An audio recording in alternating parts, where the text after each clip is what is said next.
നമസ്കാരം. നല്ല അടുത്തടുക്കളയുടെ 5 ലഞ്ച് റെസിപ്പിയിലെ 3ാമത്തെ എപ്പിസോഡിലേക്ക് എല്ലാവർക്കും സ്വാഗതം. ഇന്ന് എല്ലാവർക്കും അറിയണ റൈസ് തന്നെയാണ് ഉണ്ടാക്കുന്നത്, ലെമൺ റൈസ്. നമ്മൾ പച്ചരി തന്നെയാണ് കേട്ടോ യൂസ് ചെയ്യല്. വളരെ എളുപ്പമാണ് ഉണ്ടാക്കാൻ. ഞാൻ ലെമൺ റൈസിൽ വേറെ ഒരു പച്ചക്കറിയും ഇടാറില്ല. 3 ഗ്ലാസ് അരിയാണ് എടുത്തിരിക്കുന്നത്, 6 ഗ്ലാസ് വെള്ളം, ഇരട്ടി വെള്ളം. ലെമൺ റൈസ് ആവുകൊണ്ട് ഇത്തിരി നല്ലോണം മഞ്ഞൾപ്പൊടി ഉണ്ട്, ലാവിഷായിട്ട് ഉപ്പ്. അപ്പോൾ ഞാനിത് ഇനി ഗ്യാസിലാണ് വെക്കുന്നത്. കുറേ പേര് ചോദിക്കാറുണ്ട് ഗ്യാസ് യൂസ് ചെയ്യാറില്ലെന്ന്. ഗ്യാസ് യൂസ് ചെയ്യാറുണ്ട് കേട്ടോ. വെയിറ്റ് ഇട്ടിട്ട് ഗ്യാസിൽ വെക്കണം. ഒരു 3 അടി ധാരാളമാവും വേവും. നമ്മൾ അരിക്കിടുന്ന ഒരു സാധനമാണ് നിലക്കടലയാണ്. കഴുകി വെച്ചതാണ്. കഴുകി ഉപയോഗിക്കുമ്പോൾ എന്ന് വെച്ചാൽ വേഗം നമ്മൾ അടുപ്പത്തേക്ക് ഇടണം കേട്ടോ. കഴുകി അധികം നേരം വെക്കരുത്, അപ്പോൾ കുതിരും അത്. ഉള്ളു പൊട്ടിട്ട് വറക്കാം. ഞങ്ങൾക്ക് അതിൽ മെയിൻ സാധനം നാരങ്ങ. ചെറുനാരങ്ങയാണ് ഉപയോഗിക്കുക.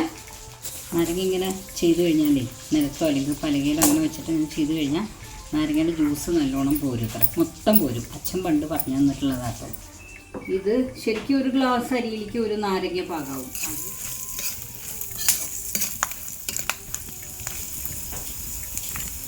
കടല ഇങ്ങനെ വറക്കുമ്പോൾ ഇതിന് പൊട്ടും. അതത് അതിൻ്റെ ഉള്ളൊക്കെ മൂപ്പാവണതാണ് കേട്ടോ. അപ്പോൾ നമ്മുടെ കടലയായി. ചിലവർ ഇത്തിരി കൂടുതലായിരുന്നു.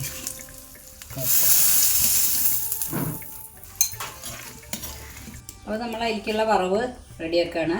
നമ്മുടെ റൈസ് വെന്തു,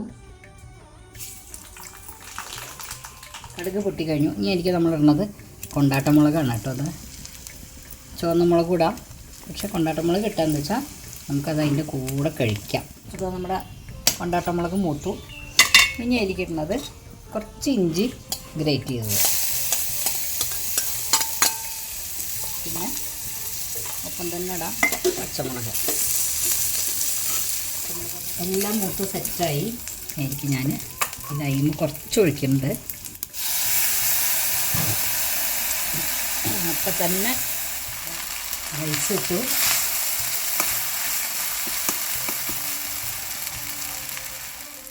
ഈ കടലയൊക്കെ അതിലേക്കിട്ട്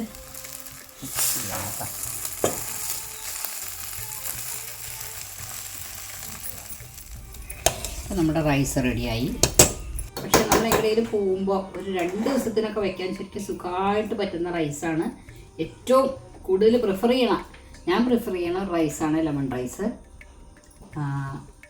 പക്ഷേ അപ്പോൾ അതിൽ ലെമണിൻ്റെ അളവ് കൂട്ടണം, അതുപോലെ അരിയുടെ വേവ് കുറയ്ക്കണം. അപ്പോൾ ഇനി ഇത് നമ്മുടെ ലഞ്ച് ബോക്സ് റെഡിയായി. ഇതിൻ്റെ മീത പിക്കിളൊക്കെ ഇടാം. ഒന്നും ഇട്ടില്ലെങ്കിൽ ഇത് സുഖമായിട്ട് കഴിക്കാം. എന്താ വെച്ചാൽ അതിൽ കടലയും പിന്നെ മുളകും ഒക്കെ ഇടയിൽ ഇങ്ങനെ ഇടയ്ക്ക് കടിക്കുമ്പോൾ നല്ല രസമാണ്.